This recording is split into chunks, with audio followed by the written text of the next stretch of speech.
دروازہ جو مسجد میں کھلتا تھا کسی نے بند نہیں کیا. اگر بیوی وہ دروازہ کھولے تو مسجد تک صرف ایک قدم کا فاصلہ ہے. لیکن آج فاطمہ زہرا اس دروازے سے نہیں گئی بلکہ دوسرے دروازے سے گئی. گلیوں سے گزر کر مرکزی دروازے سے مسجد میں داخل ہو رہی ہیں تاکہ اب سب کو پتا چل جائے کہ نبی زادی پہلی مرتبہ اس طرح گھر سے باہر آئے. دو بیٹے حسن حسین، 1 سال کا فرق ہے. دونوں کو ساتھ لے جائیں یا دونوں کو چھوڑ جائیں؟ نہ، ایک کو گھر میں چھوڑا، ایک کو ساتھ لے کے گئی. حسن کو گھر میں چھوڑا، حسین کو ساتھ لے کے گئی. کیوں حسین کو اپنے ساتھ لے کے گئی؟ اس لیے ساتھ لے کے گئی کہ جس حسین کے آنے پر بارش حدیث رسول اللہ بیان حدیث سے دستبردار ہو جاتے تھے اور ممبر سے نیچے اتر آتے تھے، اس حسین کی موجودگی میں اب کسی جھوٹی حدیث کا سہارا نہ لیا جائے. 2 بیٹیاں ہیں، زینب، ام کلثوم. یا دونوں کو ساتھ لے جائیں یا دونوں کو گھر چھوڑ جائیں. ایک کو گھر میں چھوڑا، ایک کو ساتھ لے کے گئی. جس بیٹی نے 61 ہجری کی کربلا میں خاموش رہنا تھا اسے گھر میں چھوڑا، اور جس بیٹی نے 61 ہجری کی کربلا میں اپنے طاغوت کو للکارنا تھا بی بی اسے ساتھ لے کے گئی تاکہ زینب سیکھ لے کے اپنے دور کے دشمن کو کس طرح سے للکارا جاتا ہے. اور بی بی کو پتا تھا کہ آج مجھے بیٹھنے کے لیے کوئی جگہ نہیں دی جائے گی اور اتنے نامحرموں کے سامنے کھڑے ہو کے خطبہ دینا بہت مشکل بنا رہا. اس لیے اپنے گھر سے مسند لے کے جا سکتی تھی لیکن برابر کھڑے ہو کر خطبہ دیا تاکہ ضمیر انسانی پر دستک دے سکے اور قیامت تک آنے والے باشعور امتیوں تک یہ سوچ چھوڑ کے جا سکے کہ جس فاطمہ کے آنے پر نبی اٹھ کر استقبال کرتے تھے کیا ہوا کہ وہی فاطمہ کھڑی تھی وہ باقی سب بیٹھے تھے. یہاں تک کہ ابن خلدون جیسے متعصب مورخ نے بھی تحریر کیا کہ جب فاطمہ زہرا اپنے گھر سے چل کر مسجد کی طرف جا رہی تھی تو بی بی کے چل کے جانے کا انداز ہو رسالت مآب کے جیسے تھا. اب یا تو بی بی چلتی ایسی تھی کہ یہ انداز بالقصد اور بالارادہ اختیار کیا تاکہ دشمن کے ذہن اور ضمیر پر دستک دے سکے. بی بی گئی، ایسا خطبہ دیا کہ ایک مرتبہ وہ قہقہے سسکیوں میں بدل گئے، سسکیاں آہوں میں بدل گئے. اور جب خطبہ چھوڑا تو ایسے ذہنوں کو جھنجھوڑا کہ مسجد نبوی میں گریے کی آواز بلند ہو چکی تھی. اب بی بی پلٹی گئی اور پلٹ کر گھر واپس آ. کیا فدق کے لیے گئی تھی؟ وہ بی بی جو مالک جنت ہے، مالک کوثر ہے، مالک کائنات ہے، چند درختوں کے لیے جائے گی؟ ممکن نہیں ہے. پھر کیا مجبوری تھی؟ فدق فاطمہ زہرا کی مجبوری نہیں تھی. قیامت تک آنے والی نسلوں تک نور ولایت اور نعمت ولایت پہنچانا اور ولایت کا پیغام پہنچانا یہ فاطمہ کی مجبوری تھی. اور اس طرح سے خطبہ دیا کہ حزب حاکم نے یہ محسوس کیا کہ اگر یہ بی بی کچھ دن اور زندہ رہ گئی اور اسی طرح سے ضمیر بشر پر دستک دیتی رہی تو پھر شاید ہمیں کوئی اس مسلک پر نہ رہنے دے. اس لیے اب طے کیا گیا کہ اس طرح کی ہدایت کو گل کر دیا جائے اور اس شام یہ ہدایت کو ہمیشہ کے لیے خاموش کر دیا جائے. چنانچہ کیا ہوا، کچھ افراد ہاتھوں میں لکڑیاں لیے ہوئے، ڈنڈے لیے ہوئے، تلواریں لیے ہوئے نبی زادی کے گھر کی طرف چل پڑے. میں جناب شیخ عباس قمی کی معروف کتاب سے عرض کرنا چاہتا ہوں. شیخ عباس قمی کون ہے؟ آپ کے گھروں میں مفاتیح الجنان موجود ہے، آپ کی مسجدوں میں. یہ کتاب کس نے لکھی؟ شیخ عباس قمی. شیخ عباس قمی ہمارے مکتب کی بہت معروف اور معتبر شخصیت ہے. ان کی ایک اور کتاب ہے جس کا نام ہے بیت الاحزان جو سیدہ کے مصائب پر لکھی ہے. اور اپنی کتاب کے آغاز میں شیخ عباس قمی صاحب مفاتیح الجنان نے کیا لکھا؟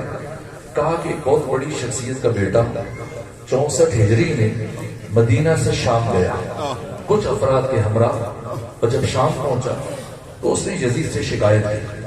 کہا اے یزید، تو نے حسین کو قتل کیا، حسین کے بیٹوں کو مارا، حسین کے بھائیوں کو مارا، حسین کے ساتھیوں کو مارا.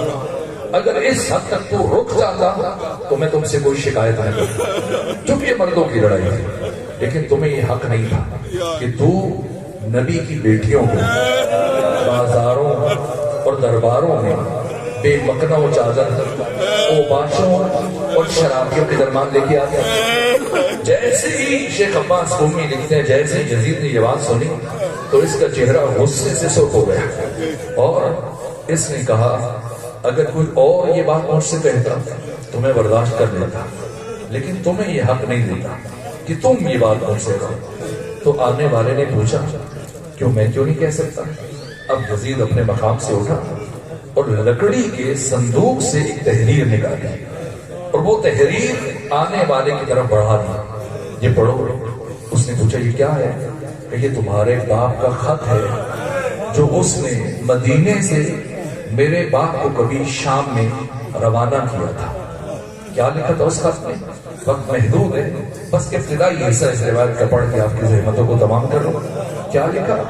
لکھنے والے نے لکھا کہ پیغمبر کی رحلت کے بعد جب ہم نے اپنے ساتھی اقتدار تک پہنچایا تو اس کے بعد ہم علی ابن ابی طالب سے بیعت کے سلسلے میں علی ابن عزیز بیٹھ گئے، علی ابن ابی طالب سے بیعت کے سلسلے میں نے اپنے ایک غلام کو علی کے گھر کی طرف روانہ کیا، جاؤ علی کو بلا کے لے تاکہ وہ مسجد میں حاضر ہو کر فلاں کی بیعت کرے۔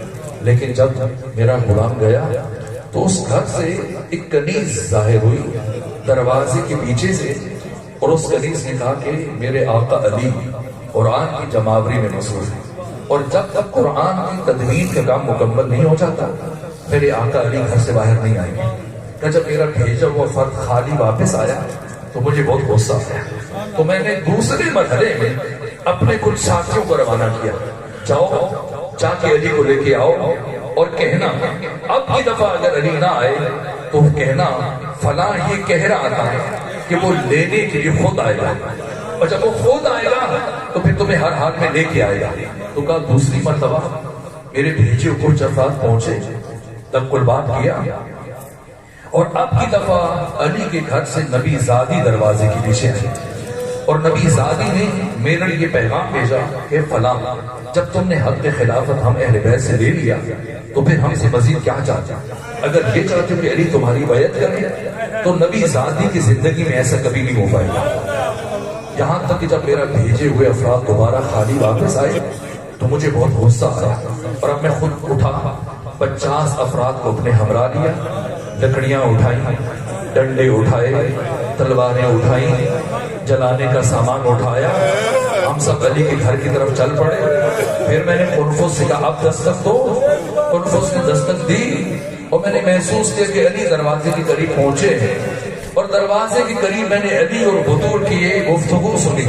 جیسے علی دروازے کھولنا چاہ رہے تھے نبی زادی آ کر علی کے سامنے کھڑی ہو گئی اور کہا اے علی جب تک میرے بابا محمد مصطفیٰ زندہ رہے کبھی خود انہوں نے اپنے حق میں تلوار نہیں اٹھائی، اس لیے کہ اس وقت روئے زمین پر حجت خدا میرے بابا تھے، ہمیشہ آپ نے ان کا دفاع کیا، اور اب روئے زمین پر حجت خدا آپ ہے، اس لیے آپ خود اپنا دفاع نہیں کریں گے، آج نبی زادی آپ کا دفاع کرے گا۔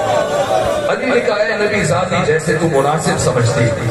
اس کے بعد علی پیچھے ہٹے اور نبی زادی دروازے پر آئی اور پھر ہم سے خطاب کیا تمہیں اندازہ یہ کون سا دروازہ ہے؟